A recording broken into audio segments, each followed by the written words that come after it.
Lebanon ಮೇಲೆ ರಣಭೀಕರ ದಾಳಿ 11 ಮಂದಿ ಬಲಿಯಾಗಿದ್ದಾರೆ. ಅಮೆರಿಕ ಇರಾನ್ ಮಾತುಕತೆ ವಿಫಲ. ಇಸ್ರೇಲ್ ಅಟ್ಯಾಕ್ ನಡೆಸಿದೆ ಲೆಬನಾನ್ ಮೇಲೆ ರಣಭೀಕರ ದಾಳಿ 11 ಮಂದಿ ಬಲಿಯಾಗಿದ್ದಾರೆ. ಈಗ ಅಮೆರಿಕ ಇರಾನ್ ಮಾತುಕತೆ ವಿಫಲವಾಯಿತು. ಇಸ್ರೇಲ್ ಅಟ್ಯಾಕ್ ಅನ್ನ ಮಾಡಕ್ಕೆ ಸ್ಟಾರ್ಟ್ ಮಾಡಿತು. ಹಿಜ್ಬುಲ್ಲಾ ಭದ್ರಕೋಟೆ ಟಾರ್ಗೆಟ್ ಮಾಡಿ ಇಸ್ರೇಲ್ ದಾಳಿ. ಲೆಬನಾನ್ನ ಮಾರೂಬ್ ಗುರಿಯಾಗಿಸಿ ಕ್ಷಿಪಣಿ ದಾಳಿಯನ್ನ ಇಸ್ರೇಲ್ ಮಿಲಿಟರಿ ಮತ್ತು ಹಿಜ್ಬುಲ್ಲಾ ನಡುವೆ ಘರ್ಷಣೆ. ದಕ್ಷಿಣ ಪಟ್ಟಣ ಬಿಂಟ್ ಜೆಬೈಲ್ನಲ್ಲಿ ಹಿಜ್ಬುಲ್ಲಾ ರಾಕೆಟ್ ಲಾಂಚರ್ ಧ್ವಂಸ ಮಾಡಿದ ಇಸ್ರೇಲ್.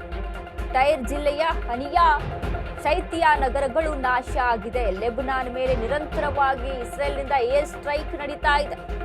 ಇರಾನ್ ಜೊತೆ ಕದನ ವಿರಾಮ ಇದ್ರೂ ಲೆಬನಾನ್ ಗುರಿ. ಲೆಬನಾನ್ ಮೇಲೆ ರಣಭೀಕರ ದಾಳಿ 11 ಮಂದಿ ಬಲಿಯಾಗಿದ್ದಾರೆ. ಅಮೆರಿಕ ಇರಾನ್ ಮಾತುಕತೆ ವಿಫಲ. Israel attack.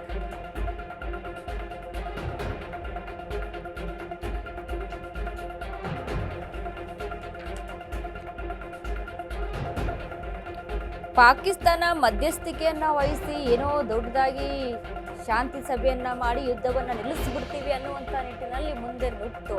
ಬಟ್ ಮುಖಭಂಗ ಆಗಿ ವಾಪಸ್ ಹಿಂತಿರುಗಿ ಹೋಯಿತು. ಹಿಜ್ಬುಲ್ಲಾ ಭಯೋತ್ಪಾದಕರನ್ನ ಗುರಿಯಾಗಿಸಿ, ಹಿಜ್ಬುಲ್ಲಾ ರಕ್ಕಸರನ್ನ ಗುರಿಯಾಗಿಸಿ ದಾಳಿಯನ್ನ ಮುಂದುವರಿಸಿದೆ ಇಸ್ರೇಲ್.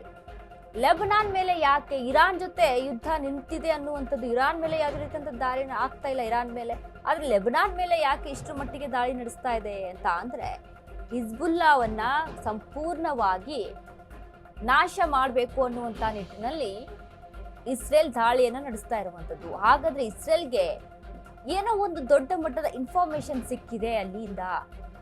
ಇಸ್ರೇಲ್ ಏನು ಮೊಸೈಲ್ಗಳನ್ನ ಅಲ್ಲಿ ಬಿಡುತ್ತೋ ಇನ್ಫಾರ್ಮೇಶನ್ಗೆ ಅಂತ, ಟೆಕ್ನಿಕಲ್ ಎವಿಡೆನ್ಸ್ ಆಗಿರ್ಬೋದು, ಮ್ಯಾನುವಲ್ ಆಗಿ ಅಲ್ಲಿ ಮಾಡಿದಂಥ ಒಂದಿಷ್ಟು ರಿಸರ್ಚ್ಗಳಾಗಿರ್ಬೋದು, ಅವ್ರದ್ದೇ ಆದಂಥ ಮೊಸೈಲ್ಗಳನ್ನ ಅಲ್ಲಿ ಬಿಟ್ಟಿರುತ್ತೆ. ಮೊಸಾದ್ಗಳನ್ನ ಒಂದು ರೀತಿಯಾಗಿ ರಿಸರ್ಚ್ಗೆ ಅಂತ ಬಿಟ್ಟಿರುತ್ತೆ ಅಲ್ಲೇ ಒಳಗಡೆ.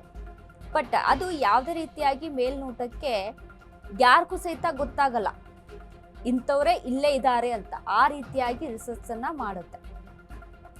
ಹಾಗಾಗಿ ಈ ಒಂದು ನಿಟ್ಟಿನಲ್ಲಿ ಏನಾದರೂ ಇನ್ಫಾರ್ಮೇಶನ್ ಅನ್ನ ಕಲೆಕ್ಟ್ ಮಾಡಿಕೊಂಡು ಲೆಬನಾನ್ ಮೇಲೆ ಸತತವಾಗಿ ದಾಳಿ ನಡೆಸ್ತಾ ಇದೆಯಾ ಅಂದ್ರೆ ಎಸ್, ಅಂತ ಚಾನ್ಸಸ್ಗಳು ಕೂಡ ಹೆಚ್ಚಾಗಿ ಇದಾವೆ.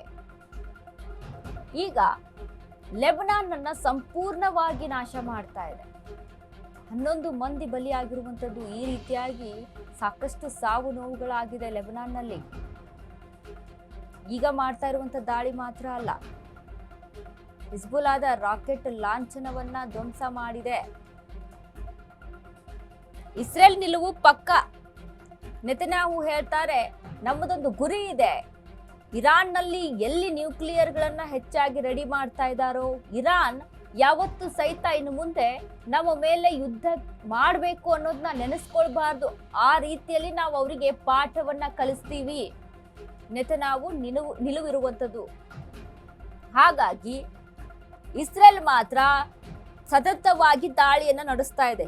ಮೊನ್ನೆ ಅಷ್ಟೇ ಗಮನಿಸಿದ್ವಿ, ಅಮೆರಿಕ ಅಲ್ಲಿ ಸಂಧಾನಕ್ಕೆ ಮುಂದಾಗಿದೆ. ಒಂದ್ ಕಡೆ ಲೆಬನಾನ್ ಮೇಲೆ ಇಸ್ರೇಲ್ ದಾಳಿಯನ್ನ ನಡೆಸ್ತಾ ಇದೆ. ಯಾವುದೇ ರೀತಿಯ ಡೋಂಟ್ ಕೇರ್, ಏನೇ ಆದ್ರೂ ನಾವು ತಲೆ ಕೆಡಿಸ್ಕೊಳ್ಳಲ್ಲ ಅನ್ನುವಂಥ ನಿಟ್ಟಿನಲ್ಲಿ ಆ ರೀತಿಯಾಗಿ ದಾಳಿಗೆ ಮುಂದಾಗಿರುವಂಥದ್ದು ಇಸ್ರೇಲ್.